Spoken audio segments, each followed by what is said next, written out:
Dr. Hajah Yati Priyati MA. Kepada Ibu Yati dipersilahkan. Kalau tidak salah temanya meraih husnul khotimah. Terima kasih. Baik, bismillahirrahmanirrahim. Assalamualaikum warahmatullahi wabarakatuh.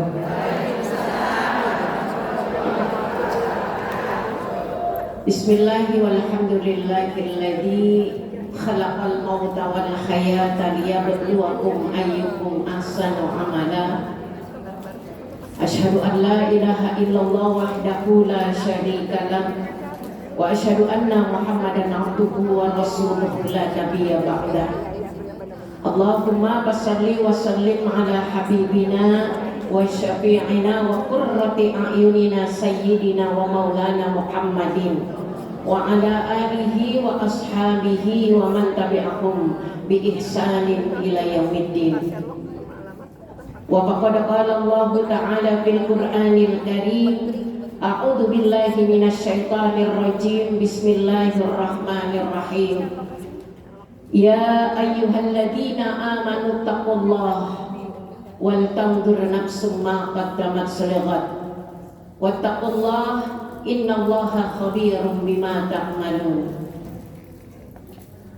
Sadaqallahul Azim. Pertama-tama yang sama kita hormati Bapak Ketua DKM Masjid Darul Ni'mah dan para pengurusnya, mudah-mudahan selalu diberikan kesehatan, keberkahan, kebaikan, keselamatan di dunia wal akhirah.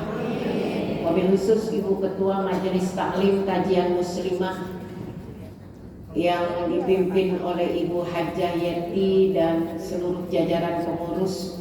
Mudah-mudahan ibu-ibu semua yang diurusin pada mau diurus, biar gampang diurusnya ya.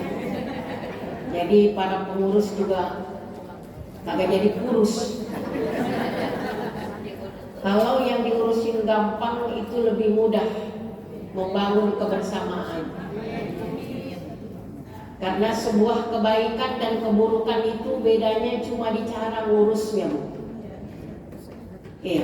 Kebaikan yang tidak diurus dengan baik tidak akan sampai kepada kebaikan yang didambakan. Tapi keburukan pun yang diurus dengan baik, apa yang dicita-citakan dalam niat buruk itu pun bisa terwujud karena ngurusinnya bagus. Karena itu sebuah kebaikan pun harus kita upayakan untuk selalu kita yang ngurus dan yang diurus bersinergi bersama-sama untuk membangun kebersamaan menuju ridha Allah Subhanahu wa taala. Kan enak tuh kalau tilawah pagi-pagi mic-nya dibuka semua nih, kedengeran nih satu komplek. Yang kagak ngaji jadi denger Quran itu. Ada orang, Bu, yang buka Qurannya bulan Ramadan doang. Ada yang buka Qurannya seminggu sekali, itu juga Yasin doang. Ada yang pas udah sakit parah baru pengen dibacain Quran. Jadi saya suka banget kalau ibu-ibu tilawah dipandu oleh ustazah yang bacaannya bagus, sarjana Al-Quran, ibu yang memang ilmu dan suaranya pas-pasan, ngikutin aja. Ngikutin aja. Jadi yang mendengar pun enak, yang baca pun enak, yang nyimak enak, yang kagak buka Quran pun jadi kesimak. Terus begini, Bu, jangan pernah bosan, ya. Karena insya Allah mudah-mudahan syafaat nanti akan didapat buat orang-orang yang cinta pada Al-Quran. Wabil khusus ibu-ibu sekalian yang hadir pada kajian Rabu pagi, Selasa pagi di awal bulan Desember, di penghujung tahun 2025. Bukan hal baru, di setiap penghujung tahun kita selalu diuji oleh Allah dengan musibah, Bu. Ada semacam fenomena yang sering kita dengar antara musibah dengan azab. Musibah itu kalau kita dengar dari namanya Ibu Asobah, artinya apa? Yang menimpa.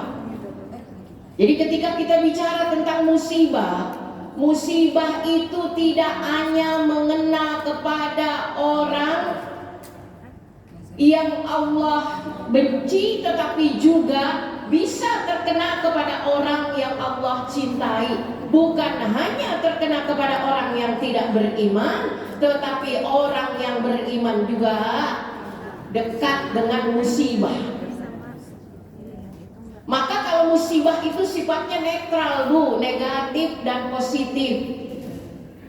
Harta yang banyak bisa jadi musibah. Ketika banyak harta jauh dari Allah, berarti lebih baik miskin. Karena ketika miskin, rajin ngaji, rajin sholat, namanya berharta jadi musibah. Kesehatan pun bisa jadi musibah. Ketika punya kesehatan, lupa sama Allah, langkah kakinya alergi masjid. Buat apa? Kaki masih mampu melangkah, tapi tidak pernah melangkah ke masjid, ke majelis taklim. Maka kesehatan itu sia-sia, maka sehatnya itu menjadi musibah. Jadi jangan kita katakan musibah itu sesuatu yang menyedihkan. Harta buat Fir'aun, harta buat Qarun itu musibah, Bu. Jabatan buat Qarun itu musibah, Bu. Kenapa? Namanya sampai Allah viralkan di Al-Quran, supaya kita jangan mencontoh dua tokoh ini. Kalaupun nanti anak kita jadi pejabat, jangan jadi pejabat seperti Fir'aun. Kalaupun nanti cucu kita jadi orang kaya, jangan jadi orang kaya seperti Qarun. Yang tahu informasinya siapa? Orang yang baca Quran. Karena informasi itu Allah beritakan di Al-Quran. Tadi ibu baca surah At-Tahrim, ada nama dua orang perempuan, yang satu salah, yang satu soleh. Ibu baca Qurannya, tadi saya menyampe itu. Saya dengerin maknanya. Siapa? Yang satu perempuan yang solehah, punya suami salah. Siapa, Bu? Iya, Asia itu bininya siapa? Ini ada orang pojokan nanya lagian, kenapa Asia mau sama Fir'aun? Mau kagak ada laki-laki lain gitu kan? Gak usah ditanya, Bu. Kronologis begitu nggak akan diceritakan oleh Allah. Kenapa? Karena Al-Quran bercerita bukan untuk dikepoin detil, tetapi Allah menceritakan kisah dalam Al-Quran. Apa kata Al-Quran, Ibu? Di dalam surah Al-Kahfi ayat 111, laqad kana fi qasasihim ibratul liulil albab. Kisah ini aku beritakan supaya kamu ngambil ibrah, ngambil pelajaran. Begitu maksudnya, bukan kepoin sampai detil gitu. Perempuan soleha punya suami salah, Allah ceritakan itu. Jadi kalau kita udah soleha punya suami salah, biasa aja keles. Karena laki kita belum seperti Fir'aun. Bahkan na'udzubillah, jangan sampai kayak Fir'aun. Maka sabar, nanti dibangunkan oleh Allah mental spiritual yang kuat. Kesabaran itu bisa merubahnya. Jadi jangan buru-buru minta cerai gitu.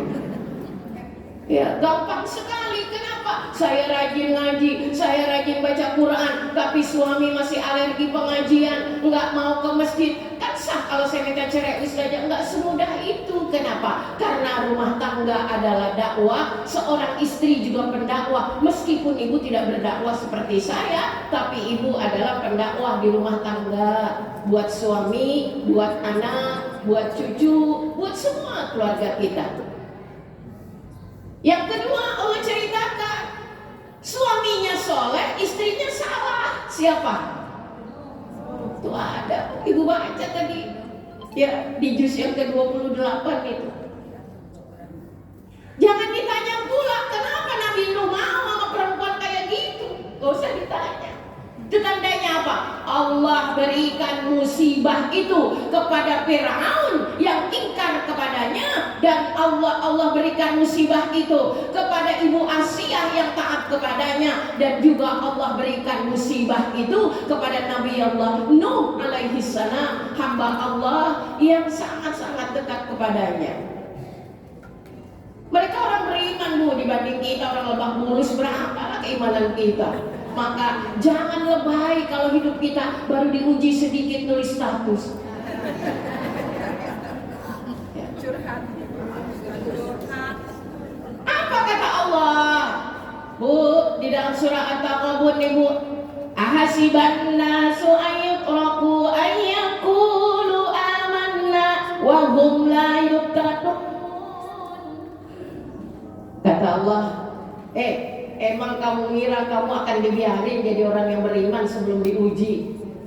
Kalau ada orang ngomong di depan kita, hidup mah kayak saya nih, dari sejak berojol sampai gede, nggak pernah susah. Kita jawab aja, kayaknya lu bukan orang. Sekali bernabi aja diuji. Ada orang Lebak Bulus ngaku dari kecil sampai tua kagak pernah kena ujian, dia bukan orang. Kuntilanak. Ya, semua kita diuji. Kenapa kita kena musibah? Kenapa? Musibah itu Allah pengen melihat kualitas iman kita, Ibu. Maka ketika ditanya, Aceh kan orangnya soleha semua, Sumatera, ini ada wakilnya Bu Yeti, Ketua Majelis Taklim. Jangan kita bicarakan apa? Saudara-saudara kita itu artinya imannya, kualitasnya ditempa oleh Allah Subhanahu wa Ta'ala dalam musibah, dalam kaliber nasional. Kalau kita mah musibahnya lokal, suami nggak pulang-pulang musibah, mantu pelit musibah, tetangga jutek musibah itu Bu. Rezeki emprit-empritan musibah. Kata kenapa? Setiap nikmat yang Allah berikan, Allah pengen tahu ukurannya itu. Maka inilah nilai-nilai yang perlu kita lihat, ya. Ada lagi azab. Kalau azab itu kalau melihat dari katanya ajaba. Apa arti ajaba itu? Tersiksa. Orang yang kena azab di dunia itu siksaan dunia kecil. Menganiaya istri kena azab dia. Ya, makanya dulu ada sinetron Rahasia Ilahi. Manusia yang keluar dari jalur yang udah Allah tetapkan belum seberapa dari perbuatan rusak yang dia lakukan. Kenapa? Kalau perbuatan dosa, perbuatan keingkaran kita, ya, segala tingkah pola kita yang merusak tatanan hidup ini dibalas cash oleh Allah, kita nggak akan mampu menahannya. Ya, lihat pesan Allah Bu, dikabarkan dalam surah Asy-Syura ayat 30. Wa ma asabakum min musibatin fabima kasabat aydikum. Apapun musibah yang menimpa kamu, sabab utamanya adalah kamu. Betul? Punya istri cerewet, emang kamu yang milih dia cerewet. Nikmatin cerewetnya, syukurin, rubah cerewetnya jadi cerewet soleha. Kan gitu. Segala kerusakan yang terjadi oleh manusia, ya, iklim lagi cakep-cakep dirubah gara-gara ngawinin manggil pawang hujan. Padahal ngawinin cuma seharian, kalau pengen didatengin hujan, dirubah tuh cuaca. Masa malaikat kalah sama pawang ustazah? Bukan soal kalah, tapi Allah pengen ngeliat atraksi manusia, kuburnya sampai mana. Makanya kata Allah, lanjutan ayat ini adalah wa ya'fu an katsir, tapi Allah banyak memaafkan kamu. Berbuat keingkarannya 1000, Allah cutil sedikit aja, ya, sedikit Allah beri peringatan. Hanya 2 angka kelabakan kita semua. Coba kalau ditumpahin semua hancur kita. Maka lebihnya nanti balasannya nanti di yaumil akhir. Makanya kenapa ada musibah? Allah ingatkan kita, ya, segera kembali. Jangan lama-lama lengahnya. Manusia memang harus selalu diingatkan. Karena kalau terus merajalela, kasihan Bu. Masa air isinya gelondongan kayu, mengair bisa motong kayu. Ya, ini harus diperbaiki amdalnya, harus diperbaiki tata lingkungannya. Negeri yang indah ini menjadi dambaan dari sejak sebelum kemerdekaan, Bu. Tinggal bagaimana sumber daya manusianya mengelola anugerah Allah yang begitu indah ini pakai rasa dan logika serta naluri kemanusiaan yang ada, mengutamakan kepentingan orang banyak, bukan hanya ngambil keuntungan sendiri. Pan begitu. Setuju? Cocok? Cok, gali cok, galang gacok. Udah itu mah pengantar doang. Belum ke tema kita, ya. Jadi kalau ribut-ribut begini, peringatan. Ayo yang jarang ke masjid, para bapak ke masjid, ngapain udah tua di rumah aja. Ya, mendingan aja kalau jadi jemaah masjid mah nanti disolatin di masjid, banyak yang nyolatin kan gitu. Ibu-ibu ngapain udah tua di rumah aja, udah suami juga udah kagak ada, anak-anak udah pada pergi, sendirian di rumah ngitungin waktu. Ya. Jadi kita ngaji di sini, coba kalau di rumah males ngaji sendiri, udah bacanya kagak bisa, suara pas-pasan. Tapi kalau ngaji di sini, masya Allah, yang bacain ustazah kan enak ya. Baca 1 juz di rumah, baru-baru 1 juz, 1 ayat aja ngelap-ngelapan. Ini nikmat yang Allah berikan buat kita semua, ya. Maka saya heran kalau hari ini banyak perempuan yang belum doyan ngaji. Ini perlu dikhawatirkan. Kita sayang, tandanya bukan cerewet, kan sayang, ya. Mari ibu sekalian, kita bersyukur kepada Allah. Alhamdulillah kita ketemu lagi. Saya jangan diturut-turutin begini Bu, 2 bulan berturut-turut, nanti ibu bosan. Saya mendingan dikangenin daripada dibosenin. Ini 2 bulan kemarin saya ya. Ini saya. Nanti kita ketemu lagi insya Allah 6 bulan yang akan datang. Baik.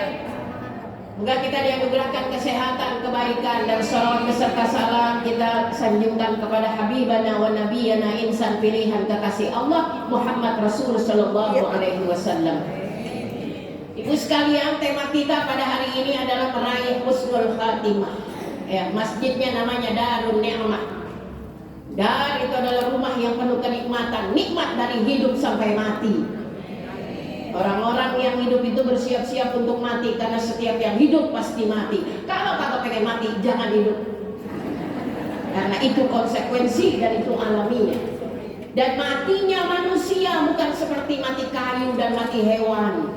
Matinya manusia itu penuh dengan pertanggungjawaban. Sekarang saya tanya sama ibu-ibu, bisa jawab apa kagak? Kenapa Nabi Sallallahu Alaihi Wasallam yang diperingati hari lahirnya, sedangkan kita yang diperingati hari wafatnya 7 hari, 40 hari, 100 hari, setahun?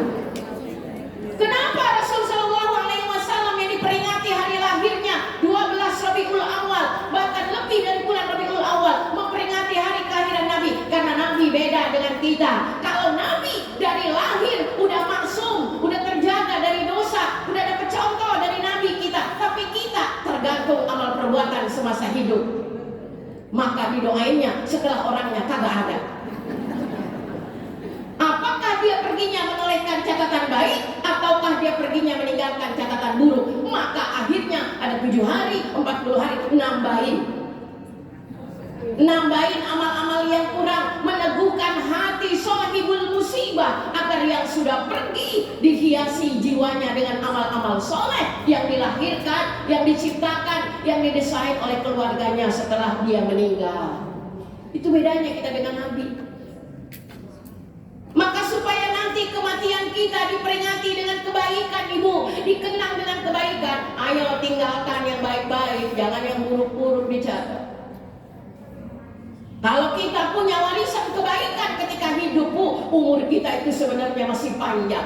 Karena bisa jadi umurnya diberi jatah oleh Allah hanya 63 tahun seperti Nabi Shallallahu Alaihi Wasallam. Tapi sampai sekarang namanya masih disebut-sebut.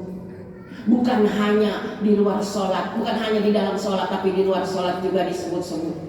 Kenapa Ibu? Karena Rasul Shallallahu Alaihi Wasallam namanya cakep, akhlaknya cakep, peninggalannya cakep, semuanya cakep.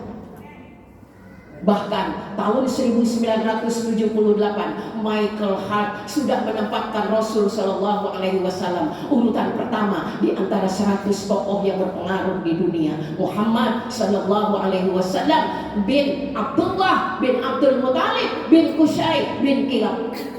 Itu Rasul kita ini.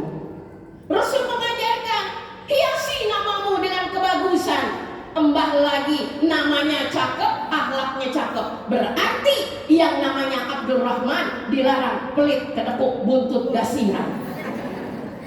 Berarti yang namanya Khadijah jangan punya mental tempe. Ibu Khadijah binti Khuwailid adalah perempuan yang tangguh, perempuan yang hadir di saat masa krisis Rasul Shallallahu Alaihi Wasallam. Jadi diharapkan perempuan yang namanya Khadijah adalah seorang perempuan yang mendampingi suaminya dengan penuh ketangguhan dan kesabaran dalam ketaatan kepada Allah. Anak diberi nama Aisyah walaupun bintinya beda. Aisyah binti Abu Bakar istrinya Nabi, Khadijah binti Khuwailid istrinya Nabi. Ada juga Khadijah dan Aisyah orang Lebak Bulus. Bintinya beda. Orang tuanya memberi nama dengan harapan supaya cerdas seperti Ibu Aisyah, cantik rupa, cantik akhlak. Ini yang didambakan. Makanya kalau kita ngasih nama itu Masya Allah, sampai disedekahin, sampai dikasih nasi kuning, sampai ditirakatin. Kenapa? Karena nama adalah sebuah doa. Dan kata Nabi Sallallahu Alaihi Wasallam, innakum tud'auna ila yaumil qiyamah bi asma'ikum wa asma'i abaikum. Nanti di hari yaumil qiyamah, di hari akhir, absen nama kita, digandeng nama bapak kita. Khadijah binti Khuwailid, Khadijah binti Abdurrahim, Aisyah binti Abu Bakar, Aisyah binti orang Lebak Bulus bapaknya. Bisa jadi namanya sama. Makanya orang Arab kan namanya pendek-pendek, kagak kayak nama orang Indonesia. Nama sendiri aja udah 3 kata. Jadi bapaknya mau nempel di mana? Dan orang Indonesia, perempuan Indonesia itu biasa. Sebelum nikah di belakang namanya, nama bapaknya. Ya, Aminah Hasan. Begitu nikah ganti Pak Hasan karena suaminya namanya Bambang. Diganti Ibu Bambang. Padahal Ibu Aisyah, Ibu Atikah itu dulu namanya, tapi begitu tinggal di lingkungan namanya malah hilang, yang muncul nama suaminya Ibu Bambang. Yang lebih miris lagi, begitu punya anak pindah ke nama anak laki-lakinya Mama Rehan. Jadi nama selalu bersandar kepada laki-laki. Lagi bujang nyender ke nama bapak, punya suami nyender ke nama suami, punya anak laki-laki dipanggil dengan nama anak laki-laki. Maka intinya ibu sekalian, silakan hiasi nama kita seindah mungkin. Bahkan anak sekarang namain anak, neneknya sampai lupa nama cucunya. Nek, nama cucunya siapa? Siapa ya? Namanya susah banget. Pertanda apa? Orang tuanya pengen namanya indah, akhlaknya indah. Itulah maka nama yang bagus hiasi dengan amal yang bagus, sehingga itulah yang dikatakan husnul khotimah, ujungnya cakep dari awal sampai akhir, cakep wal awal wal akhir. Yang diharapkan itu.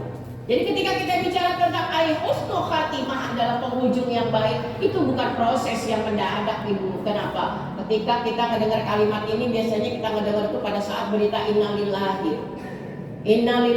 wa inna ilaihi raji'un, telah berpulang rahmatullah bapak Fulan bin Fulan, ibu Fulanah binti Fulan. Kita mendengar, ya Allah semoga almarhum dan almarhumah husnul khatimah. Betul Bu? Itu biasanya. Tapi Tapi hakikat sebenarnya dari husnul khatimah bukan perkara yang ujuk-ujuk, Bu. Bukan perkara dia spontan mengucapkan kalimat la ilaha illallah dakhalal jannah. Coba di riset dulu. Menjelang sakaratul maut, jangankan mengucapkan la ilaha illallah, narik napas aja susah. Menjelang sakaratul maut, kalimat ini adalah rezeki besar buat orang-orang yang meraih husnul khatimah. Makanya kata Nabi, dakhalal jannah. Tapi persoalannya, apakah setiap orang yang akan menjelang sakaratul maut mampu mengucapkan kalimat la ilaha illallah atau tidak? Kalau dadakan kagak bisa, karena yang dadakan cuma tahu bulat. Kalimat tauhid nggak bisa dadakan. Pada saat hidupnya nggak bisa lepas dari kalimat la ilaha illallah. Dalam sholat bersahadat, waktu nikah bersahadat, hatinya sepi bersahadat. Ini kemarin rame-rame itu saya juga lihatnya la ilaha illallah dijogetin astagfirullah. Ente semua tahu nggak? Inilah kalimat yang dirindukan oleh orang-orang yang menjelang sakaratul maut. Mampu apa kagak dia berucap? Inilah kalimat yang mengesahkan laki-laki dan perempuan tidak ada hubungan nasab, tapi mereka sah bergaul lahir dan batin. Orang nikah pakai syahadat. Inilah kalimat yang membedakan la farqa bainal muslim wal kafir, yaitu kalimat la ilaha illallah. Kenapa ente dengan nyamannya menggoyang-goyangkan kalimat ini? Makanya pakai ilmu, ujian dan cobaan Allah berikan Ibu, supaya manusianya sadar, buka mata, buka hati. Kadang-kadang kita lengah Ibu sekalian. Ada perintah dari Nabi, kalau ada orang menjelang sakaratul maut kita deketin. Betul, ini adalah kewajiban yang hidup. Kenapa? Memantik kembali nilai-nilai tauhid yang pernah tumbuh, berkembang dan bersemayam di dalam jiwa dan raga orang yang sedang kita hadapin menghadap sakaratul maut. Nggak usah pakai memperkenalkan diri, ya, Be, aku datang, baca syahadat, Be. Udah kagak kenal si Babe sama mantunya, udah nggak kenal, karena matanya sudah menatap ke atas. Dunianya sudah berada di antara bainal alamain, di antara dua alam. Alam dunia yang akan dia tinggalkan dan alam akhirat yang akan dia masuki. Yang dia pikirin adalah ninggalin dunia, check out dari dunia, ninggalin apa? Check in ke alam kubur bawa apa?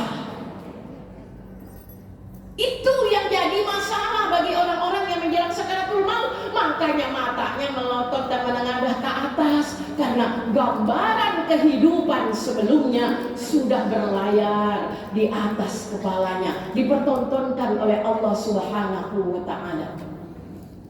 Tapi bagi orang-orang yang beriman beda. Makanya tenang orang beriman. Kata saudaranya, ucapkan la ilaha illallah, dia ngikutin. Kenapa? Karena sampai kabarnya dari Allah Subhanahu wa ta'ala di dalam surah Fussilat ayat 30. Apa kata Allah Subhanahu wa ta'ala? Innal ladzina qalu rabbunallah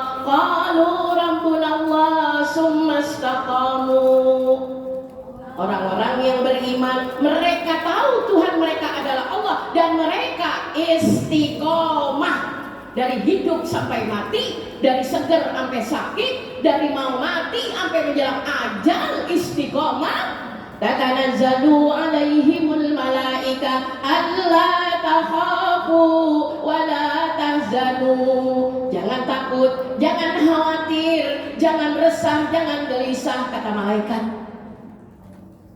Tatanazzalu alaihimul malaika. Makanya mereka-mereka yang meraih husnul khatimah di penghujungnya tersenyum, meninggalkan keluarganya tenang. Allah takhafu wa la tahzanu. Yang mereka tahu itu kalimat yang didengungkan. Lanjut apa kata Allah? Wa abshiru bil jannatil lati kuntum tu'adun. Ada surga yang sedang menantimu. Tuh, makanya banyak kita lihat orang-orang soleh, orang-orang solehah meninggalnya tenang.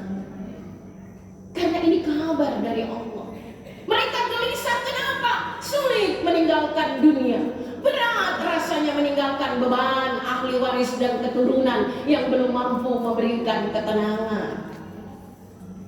Ini makna husnul khatimah. Maka husnul khatimah itu udah kita mulai startnya dari sekarang. Bahkan sebelumnya, Bu, istiqomah. Sholat, istiqomah, susah sholat, senang sholat, suami ada di rumah sholat, dia kagak ada juga tetap sholat. Nggak ada hubungannya. Sholat itu sama lagi situasi senang sama sedih, nggak ada hubungannya, nggak ada sama sekali. Karena sholat adalah kebutuhan kita, bukan lagi kita katakan kewajiban. Mereka yang mengatakan sholat merupakan kewajiban masih berat melakukannya. Tapi kalau dikatakan kebutuhan, sama seperti kita makan, kagak makan perut lapar. Makanya ada orang yang demi kenyang perut rela ngegasak rezeki orang lain. Begitulah kebutuhan. Maka kalau kita sudah jadikan sholat, ngaji, baca Quran, silaturahim, sedekah sebagai suatu kebutuhan, nikmat rasanya. Sholat dikerjakan yang wajib dan yang sunnah. Yang kagak sholat tambah kaya, kagak insecure dia. Karena sholat bukan meminta kekayaan, tapi sholat adalah hubungan batin antara saya dengan Allah. As-salatu mi'rajul mu'minin. Sholat itu mi'rajnya kita. Maka kalau belum sholat rasanya nggak tenang, kalau belum duha rasanya nggak nyaman. Ini kenapa, Ibu? Karena kita sudah menjadikan sholat sebagai sebuah kebutuhan. Lihat Rasul, Ibu. Rasul kalau lagi gundah gulana, batinnya lagi nggak nyaman, gelar sajadah beliau sholat. Beda sama kita. Kalau kita lagi gundah gulana, jelong-jelong. Lagi gundah gulana, nongki-nongki. Padahal Rasul punya doa. Kenapa? Kegelisahan pun dilanda oleh Rasul. Ketakutan pun dilanda oleh Rasul. Sama, kenapa? Karena Rasul kita manusia biasa, Ibu. Maka kalau kita umatnya Nabi, ikuti lagi gelisah sama anak, nggak usah WA mulu, tambah gelisah, Bu. Gelar sajadah, mohon pada Allah, katakan kepada Allah, Rabb, lindungilah anakku dimanapun berada, di saat penjagaanku tak sampai kepadanya. Enakan ngomong begitu, karena Allah yang maha menjaga. Suami nggak pulang-pulang, nggak usah dikepoin, nanya ini, nanya itu sama temennya, capek. Bilang pada Allah, Rabb, jika dia masih milikku, kembalikan. Rabb, kalau dia memang bukan milikku, silahkan dia kagak pulang-pulang. Serahkan sama Allah. Karena urusan kalau kita sudah serahkan kepada Allah, apalagi memintanya diiringi dengan sholat, maka kalimatnya kata Allah di dalam surah Al-Baqarah, Ibu, wasta'inu bis-sabri was-shalah. Iringi kesabaranmu dengan sholat. Bu? Bener kan? Ini sabar doang, sholatnya kagak. Maka akhirnya sabarnya bubar. Orang-orang yang bersabar, sabarnya diiringi dengan sholat, dia tidak akan pernah menghentikan sabar dan sholatnya sampai kapanpun, baik suaminya udah kembali maupun suaminya enggak kembali. Baik ketika anaknya bersamanya ataupun anak-anaknya tidak bersamanya lagi, sholat selalu ada pada dirinya, sabar selalu mengiringi langkahnya, anytime, forever.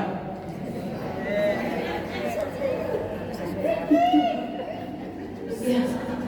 Jadi demikianlah prinsip orang yang beriman. Maka orang pada kepo, ya Allah, makin ngaji hidupnya makin tenang, makin ngaji ibadahnya tambah maksimal, makin ngaji nampaknya makin bahagia, makin tua makin glowing, kan gitu.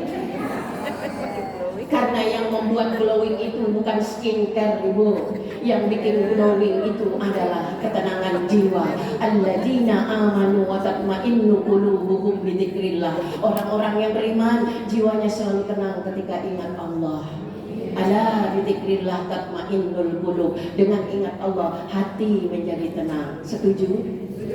Cocok? Cocok kali cocok galang gacok. Nah itu aja kan.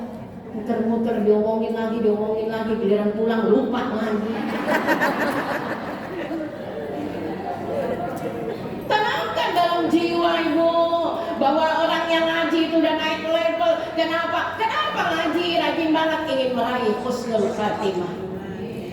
Kenapa hidup sekarang lebih sabar? Ingin meraih husnul khatimah. Kenapa baca Quran tidak pernah berhenti? Ingin meraih husnul khatimah.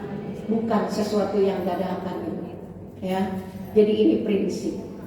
Bagaimana caranya agar kita meraih husnul khatimah, Ustazah? Ini mau dikasih di sini sampai jam 10 ya, Bu.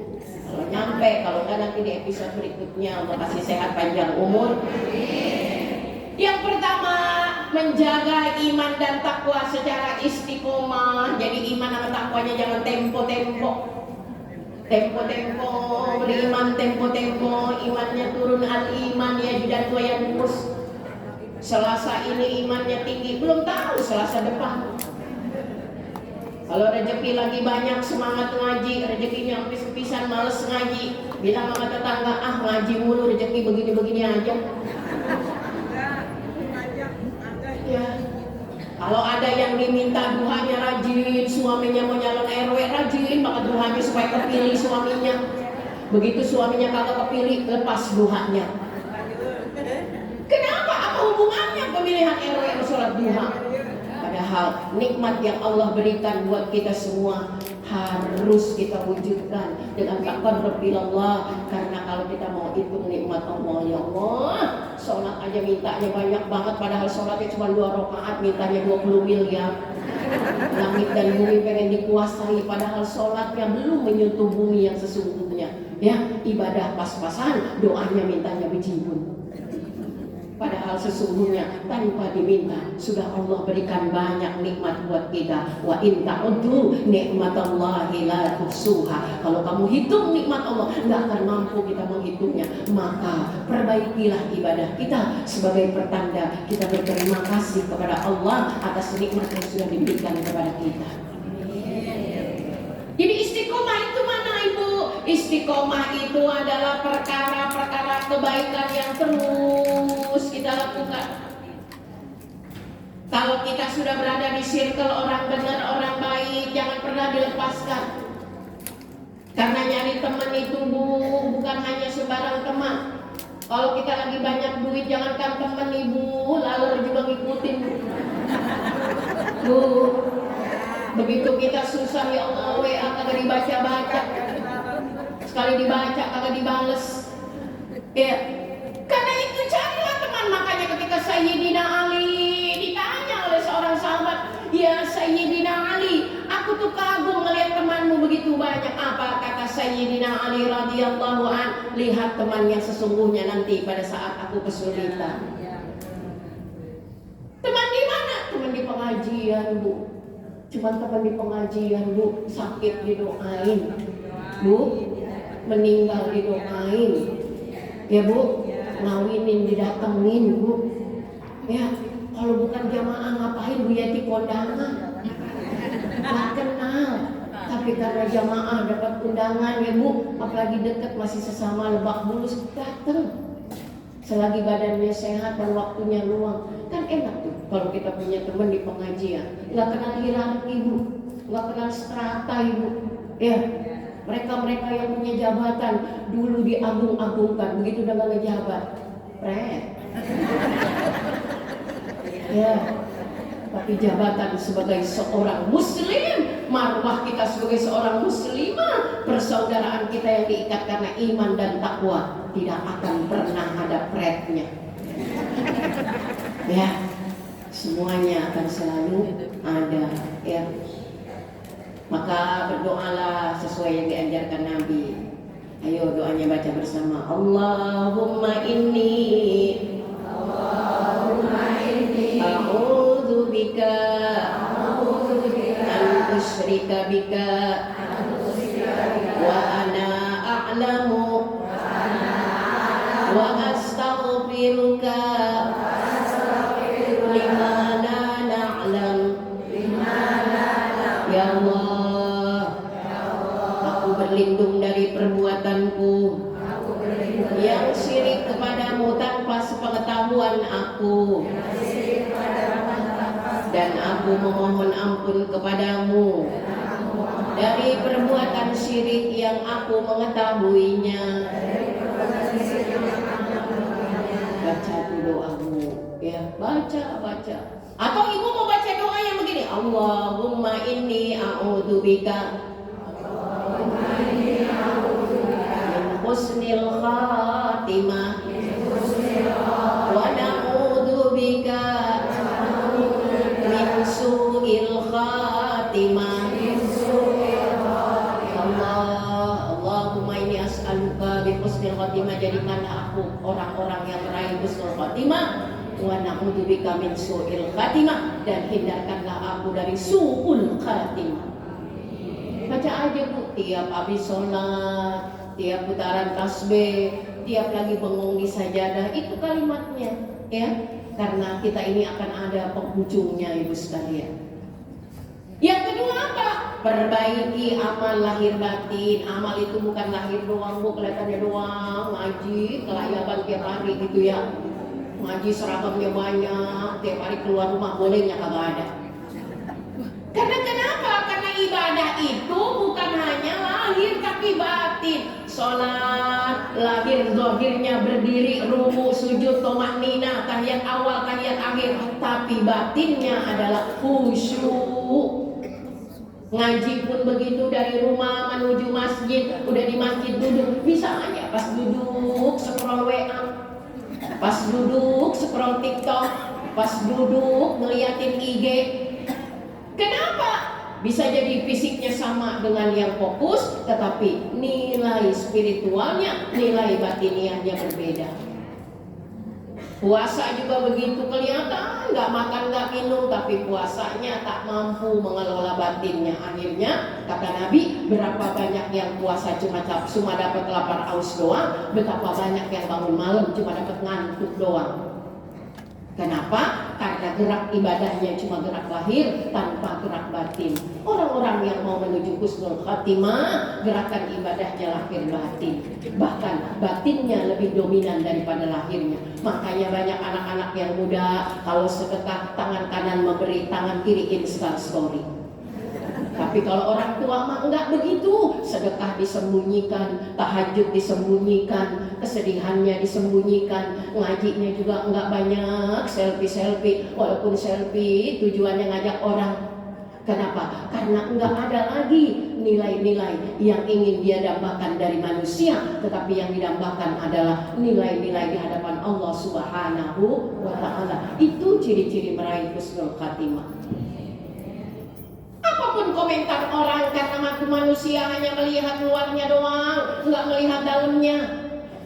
Yang hakiki Allah yang maha tahu. Karena itu kita lebih baik bagaimana penilaian Allah, bukan penilaian manusia. Tahajud nggak nulis status, alhamdulillah 1:30 bangun tahajud. Orang-orang juga bangun, bukan lu doang. Iya, nggak ada lagi malam-malam panjang dia melek mata, siang hari dia berzikir, dia menuntut ilmu minal masyriq ilal maghrib. Nggak ada urusannya dengan bagaimana pandangan orang. Tapi orang-orang yang ingin meraih husnul khatimah adalah orang-orang yang semuanya ridha karena Allah. Maka ketika dia meninggal, yang menyelawat dari penjuru mana aja pada datang, bahkan suaminya pada kagak kenal. Suaminya bingung, tamu istri saya banyak banget, ternyata istrinya selebritis pengajian. Di majelis taklim mana aja ketua ngumumin, majelis taklim mana aja ketuanya ngajak untuk takjiah. Coba yang kagak punya temen ngaji, RT aja lupa sama dia. Sejatinya begitu Ibu. Kenapa? Karena apa yang kita lirik sekarang ini adalah perjuangan untuk kita meraih husnul khatimah. Jam 10 tadi 2 nomor ya Bu ya. Jadi kenapa Ibu? Karena kesalehan yang sesungguhnya adalah kita bangun di atas dasar kekuatan ibadah kita. Makanya Bu, kita kan udah berikrar diulang-ulang lagi. Qul inna sholati wa nusuki wa mahyaya wa mamati lillahi rabbil alamin. Bukan karena medsos, bukan karena suami, bukan karena anak, bukan karena tetangga, bukan karena circle kita, lillahi rabbil alamin. Tapi kenapa kita sekarang masih senang sekali dengan sanjung dan puji manusia. Boleh menyanjung dan memuji orang, tapi kalau muji jangan kebangetan lebay. Nanti yang dipuji bisa alay. Biasa-biasa aja keles. Ya, karena seharusnya pujian tertinggi adalah kepada Allah Subhanahu wa Ta'ala. Yang ketiga, Ibu, beramal soleh dan selalu iringi setiap amal dengan taubat. Kenapa? Kadang banyak amal-amal yang terbersit nilai-nilai untuk pamer, untuk disanjung, untuk dipuji, untuk mendapat apresiasi manusia. Maka jangan lepaskan taubat setiap waktu. Boleh pakai sholat taubat, boleh dengan istighfar, boleh. Makanya Nabi beristighfar 100 kali sehari. Lah kita itu cara membasuh taubat itu dengan istighfar pada Allah. Jadi dosa-dosa kita gugurkan dengan istighfar. Di putaran tasbih itu ada 100 ayo ba'da sholat. Astaghfirullahaladzim, astaghfirullahaladzim, wa atubu ilaih. Udah itu, ya.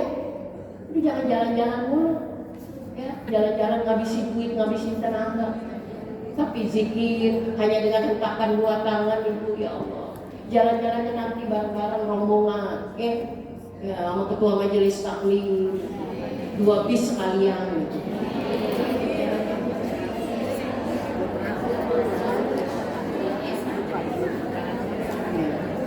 Yang terakhir, Ibu, bagaimana kita mau istiqomah adalah banyak kita berzikir dan bersyukur.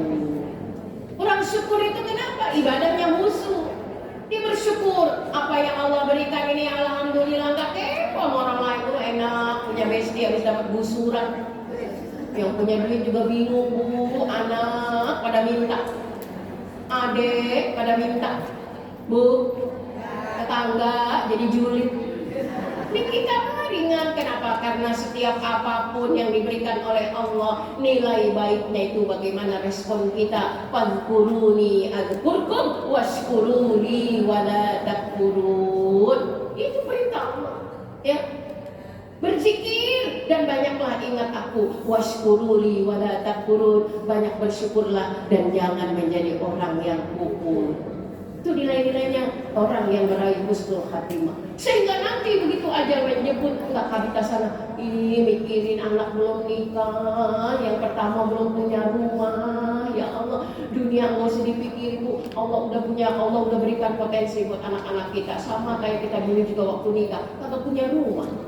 Alhamdulillah ya, sekarang udah pada punya rumah semua. Allah berikan itu. Kenapa?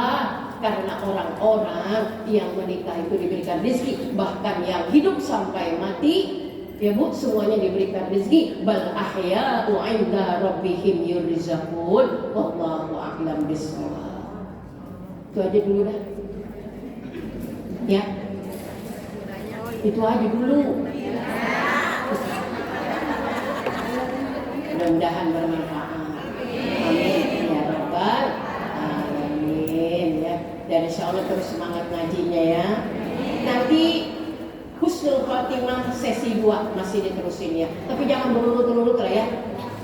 Jangan berurut-urut, Bu Ibu Ketua. Berarti ada PR, ya, Bu? Masih ada PR, ya. Pokoknya kalau nanti ada timing waktu untuk saya lagi lanjutin ini season 2. Husnul Khotimah season 2. Baru sampai part 3, ya? Iya, jadi yang udah hadir jadi penasaran, yang belum hadir tambah penasaran. Ya, ada Allah wa iyyakum ajma'in. Ila liqa. Wassalamualaikum warahmatullahi wabarakatuh. Ya, silakan, Bu. Terima kasih. Ibu-ibu mungkin ada yang bertanya, tapi 1 atau 2 gitu. Ada yang bertanya? Ada? Iya. Oke. Berdiri aja, Bu.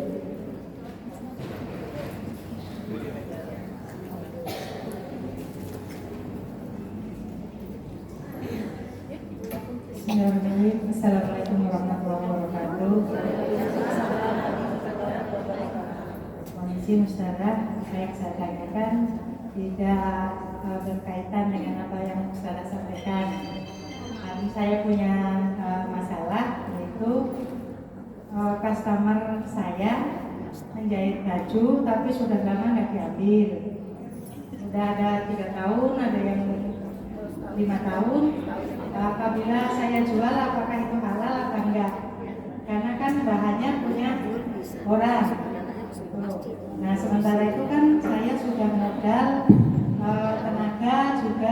biaya untuk segala sesuatu yang diperlukan. Ya. Mohon dijawab. Ya, ini keluar dari tema ya. Gak apa-apa. Gak apa-apa. Oke. Ibu penjahit ya? Iya. Oh iya, baik. Ya, baik. Gak apa-apa Bu, keluar dari tema. Ini dalam rangka ma'asyarah bil ma'ruf, Ibu ya. Fikih muamalah. Tunggu waktunya sampai 1 tahun lebih Ibu. Apabila sudah 1 tahun lebih yang ngejahit kagak ngambil, itu maka barang menjadi barang tak bertuan. Sama seperti seorang istri yang ditinggal suaminya nggak ada kabar berita. Ulama ada yang menyatakan 1 tahun, ada yang menyatakan sampai 3 tahun. Jadi jangan digantung istri, janda bukan, punya suami juga kagak jelas. Ya, itu sama seperti barang seperti itu. Kenapa? Ada manfaat yang bisa diambil daripada sekedar barang ini menggantung. Sama seperti saya lupa pernah ngejahit baju. Ya, sampai akhirnya begitu lewat rumahnya sudah 1 tahun setengah.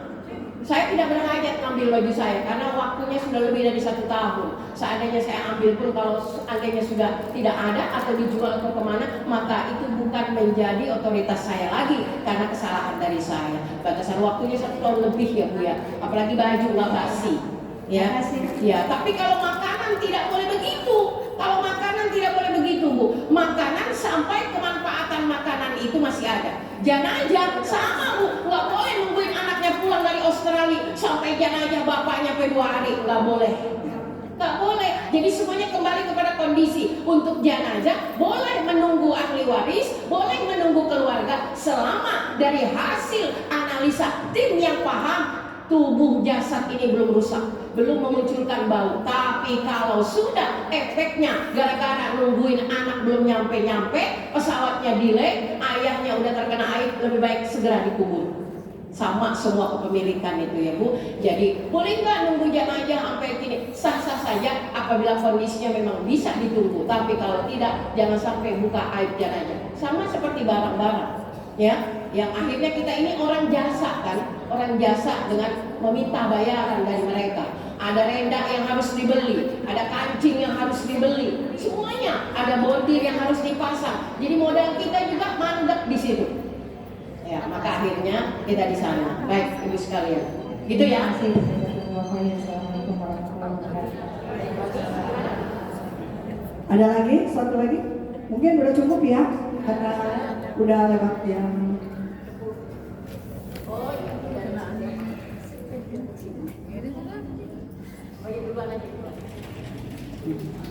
ini mungkin ditutup aja dengan doa.